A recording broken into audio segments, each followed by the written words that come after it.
Intuitive approach of Shankara's Vedanta by Sri GangoLLi DB. In this lecture series, we have already seen 9 sessions. Today's is the 10th session. Om Shri Gurubhyo Namaha Harihi Om Shri Ganeshaya Namaha. Doctor Krishnamurthy Shastri, Dambe, Punacha, Bantwal taluk, Dakshina Kannada ಜಿಲ್ಲೆ, Karnataka, Bharat. Now, 44th question in Intuitive Approach of Shankara's Vedanta by Sri D.B. GangoLLi. If you feel like it, you may call stone, sand and such other insentient materials ajna, insensate, insentient, without sensibility or physical sensation, because they are totally devoid of the faculty of cognition. Although the low, irrational animals like an ox or an ass, etc., possess a kind of natural knowledge of the form of instinct, but because they invariably do not possess the faculty of discrimination in the manner this is such and such a thing, in that sense they too may be called ajna, devoid of the discriminative knowledge of the entities. But under any circumstances, can you reasonably call human beings who are capable and invariably are endowed with the faculty of discriminating and deliberating upon events and facts of the past, present, and future periods of time and cognize their reality ajna, totally ignorant, stupid people?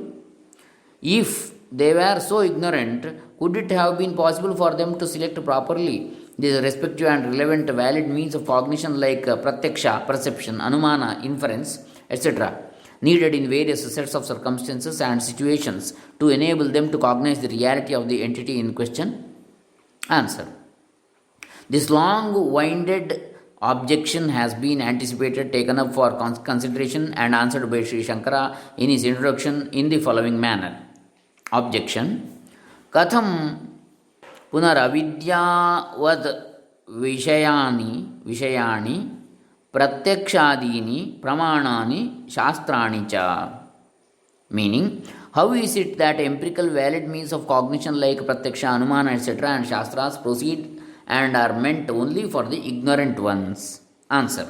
Uchyate dehendriyadishu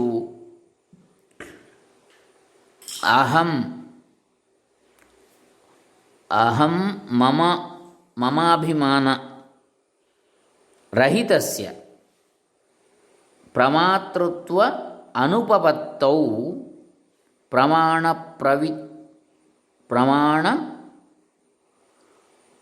प्रवृत्ति अनुपपत्तेः न हि इन्द्रियाण्युपपादाय प्रत्यक्षादि व्यवहारः संभवति न च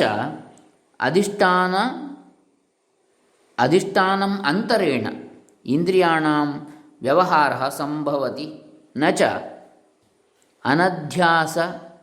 अनध्यस्त आत्मभावेन देहेन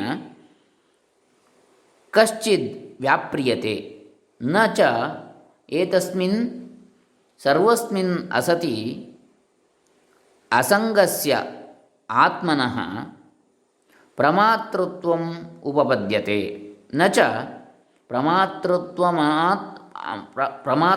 अंतरेण प्रमाणप्रवृत्तिः अस्ति. तस्मात् अविद्यावद् विषयाणि एव प्रत्यक्षादीनि प्रमाणानि शास्त्राणि च. In this above bhasha excerpt, the fact that all the secular valid means of knowledge like perception, inference, etc. function for the sake of ignorant ones only has been explained. The phrase pratyakshadi means the empirical pramanas like pratyaksha, perception, anumana, inference, upamana, illustration, shabda, scriptural statement, also called aptavakya or well-wishers statements, arthapatti, presumption, inference from circumstances, and anupalabdhi, non-perception, since the phenomenon can never be found anywhere. Although it is true that there is a discrepancy in the number of accepted valid means of knowledge or cognition, pramanas, among the various disputants or logicians, for all these pramanas, perception, pratyaksha alone is the fountainhead. Now, all these pramanas are not by themselves without the help or presence of the pramatru, one who wishes or undertakes to cognize, or in other words, the cognizer, capable of signifying their respective objects. One who claims himself to be called a pramatru has perforce to have total identification, atmatva, with his body in the manner I am the body, and animate the belief that the external senses and the internal mind belong to him. Thinking in the manner, these senses and mind, which are the valid instruments of cognition, are mine, and with their help as media, I am able to cognize the external objects. But both the external body, the senses, and the internal mind, as valid means or instruments of cognition, are, as we have previously pointed out, Vishayas or objects for cognition alone, and not the Atman, who is the Vishayi or subject to a cognizer. Even so, without misconceiving Adhyasa, the body as I and the senses and the mind as mine, the absolute Atman of the essential nature of pure being consciousness can never be called Pramatru, because of the reason that one who is the Pramatru alone has invariability to utilize the Pramanas like Pratyaksha, Anumana, Shabda, etc. on the one hand, and the Shastras on the other hand, and then only he can possibly acquire any knowledge of any particular Prameya, object or phenomenon. Only to that avidyavanta, ignorant one, who has misconceived himself to be the Pramatru, it has to be admitted on all hands, both the empirical Pramanas and the authoritative Shastras are indubitably of any utility or benefit. This, then, is the complete clarification of the above quoted long bhashya, except whether it is the body or whether they are the external senses and the internal instrument of our mind, to say that they are related to Atman, except for the one singular misconception or wrong reckoning to that effect. To witness, they are innately related or associated with the absolute non dual entity of Atman. There is no other supporting evidence whatsoever. This truth the Bhashyakara has been reiterating time and again in his Sutra Bhashya.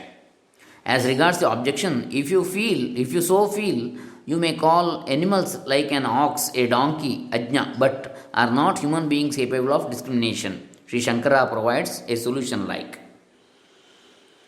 Once again, the purport of that, what Shankara says, that long Bhashya portion is, human beings, just like animals, utilize pramana jnana or knowledge gained through the valid means with regard to external objects, either to acquire them if desirable or to discard them, raga dvesha, discard them if undesirable, ishtanishta, and shy away from them.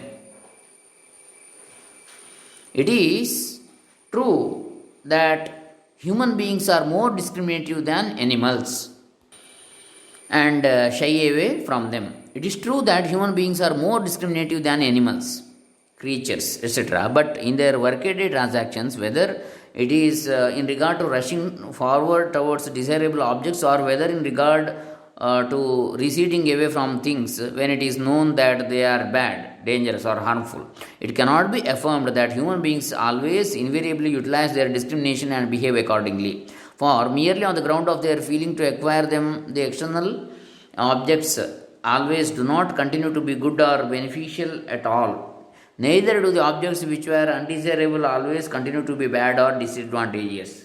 If it were so, human beings should never have been deluded. It is not the real state of affairs at all. They too, just like the animals, creatures, etc., thinking something at a far off distance as water, go near it for the sake of drinking it. But when they approach nearer that object, it is found to be merely mirage water, and actually it is realized to be desert land alone. Really speaking, quite often the medicines and other things which people at first sight dislike and discard, thinking that they are not good or beneficial, are actually advantageous and conducive to their progress and good health. Therefore, it has to be acknowledged on the basis of rationality that, analogous to animals, all the empirical transactions like Pratyaksha, Anumana, etc., are being carried out, prompted by Purassara, which literally means moving in front, harbinger or forerunner, Aviveka, prompted by aviveka or a lack of discrimination on the one hand, and by virtue of a natural instinct on the other. Indeed, for that reason alone, saying that I had believed it to be so, but it was not true. People in general become wise after the event, so to speak, only when the result of an endeavor becomes undesirable or disadvantageous. But in the process, they belatedly display their ability or faculty of discrimination. No wonder there exists a wise axiomatic saying that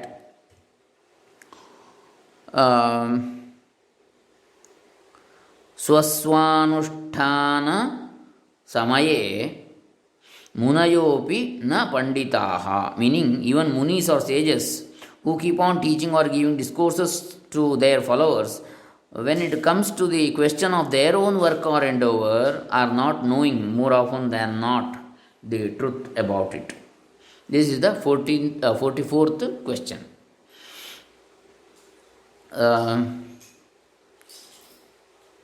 Next, we have the 45th question and 46th question. So, these two questions end this section 5.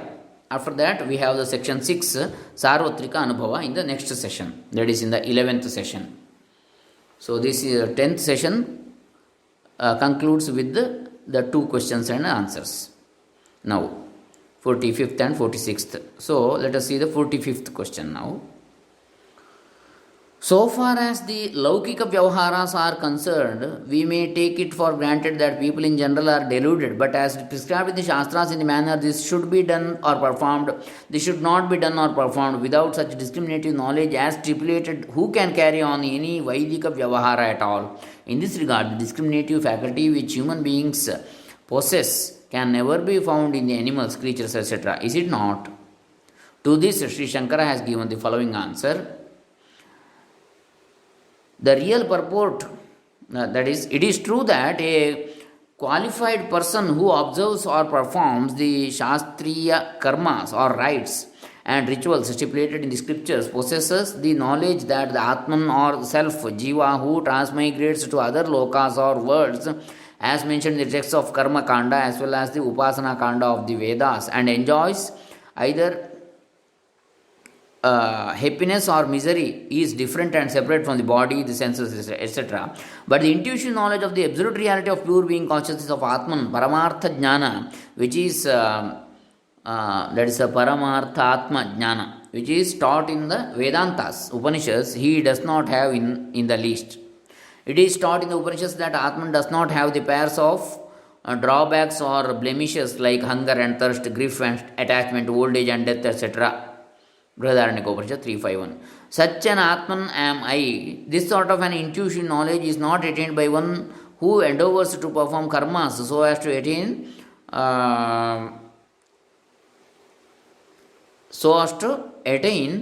paraloka siddhi or other worldly enjoyments.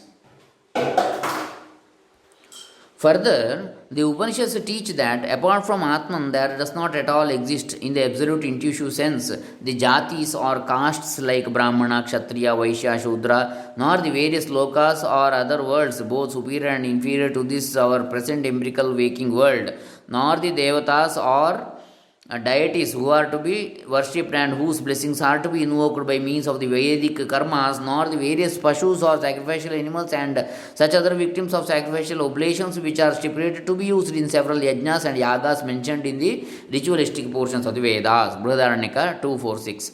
Such an intuitive knowledge of Atma Tattva or the absolute reality of the self is absent in the Karmadhikari or one who is fit for karmas alone. It is little known in religious circles all over our country that not only there exists any need of this Atma Tattva Jnana mentioned above, which is again exclusively Vedanta Vedya, or to be known or learnt from the Upanishadic lore for an agent of actions, karmas stipulated in the Karma Kanda in particular, or for that matter even the whole gamut of mundane secular karmas. But on the other hand, for those who have attained this Atma Tattva Jnana, none of the triad of Kriya, action, Karaka, means of action, and Phala, fruit of action, exists in reality. In fact, there is no possibility for the later class of jnanis to venture into any kind of karma, since they have attained the intuitive knowledge that all of duality or diversity is anrita or false appearance alone. Thus, in view of all the teachings of the Shastra pertaining to the fruits to be achieved, in other words, by means of certain stipulated karmas,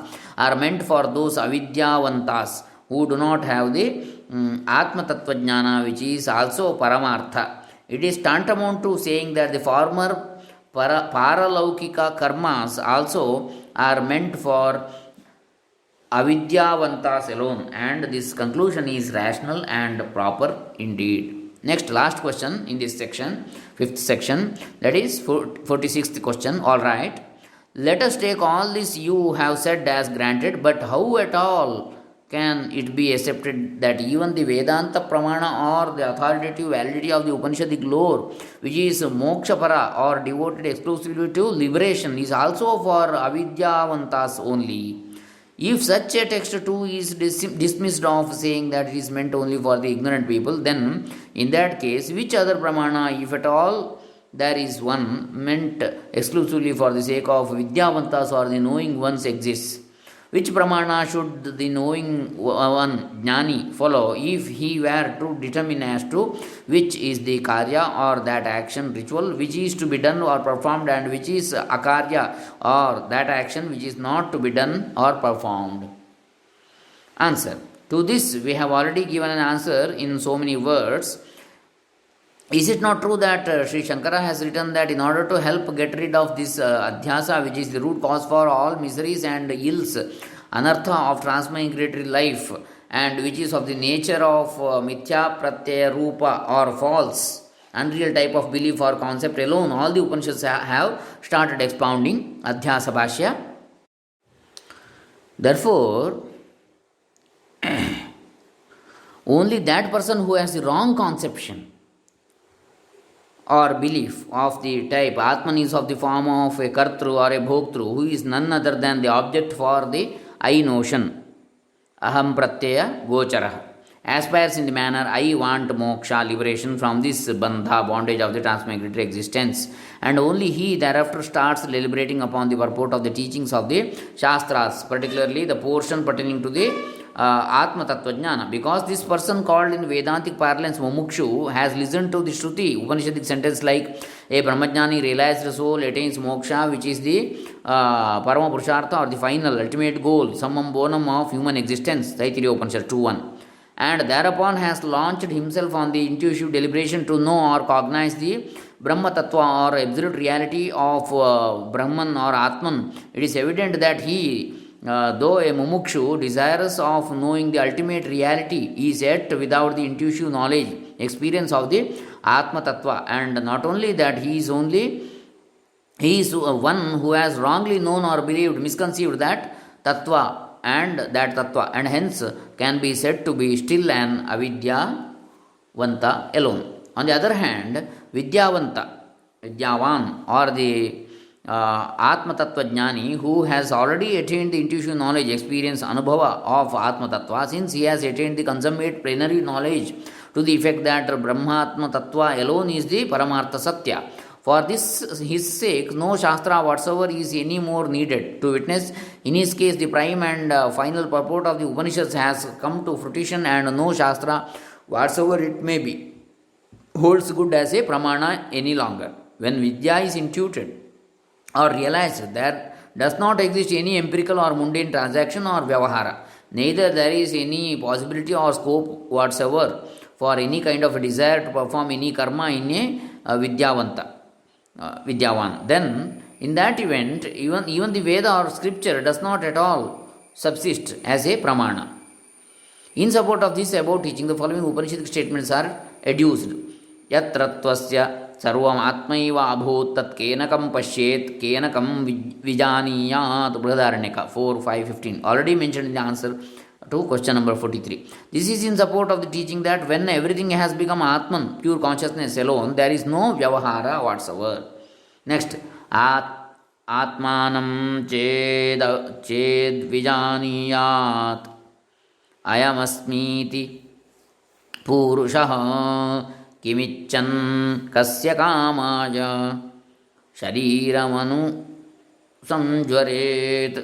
Brihadaranyaka 4:4-12. Meaning, one who has attained Atmajnana in the manner, I am the one who pervades all this, what desire whatsoever can he have so as to subject his body to any vain, strenuous task? This Upanishadic statement is sufficient pramana for the affirmation that an Atmajnani does not entertain any desire whatsoever, nor does he have any duty or responsibility towards anybody. Lastly, Atra Pita Apita Bhavati Veda Aveda Brihadaranyaka Upanishad 4:3-22. Meaning, herein a father is no father, Veda or scripture is Aveda or no scripture. This Upanishadic statement is the pramana for saying that in Paramarthatman, even the scripture is rendered no scripture. So, this ends this section 5. Next, in the next section, 6th section, we will see. And that is about Sarvatrika Anubhava in the tomorrow's session. That is 11th session in tissue approach of Shankara's Vedanta by Sri GangoLLi DB. Published by AdhyAtma PrakAsha KAryAlaya, Bangalore. Head office, HoLenaraseepura. Hare Rama. Sri GangoLLi DB Charanaravinda Arpitamastu. Shankara Arpitamastu. Sri Sachidanandena Saraswati Charanaravinda Arpitamastu. Sarve Jana Sukhino Bhavantu. लोकाः समस्ताः सुखिनो भवन्तु. ओं तत्सत्. ब्रह्मार्पणमस्तु.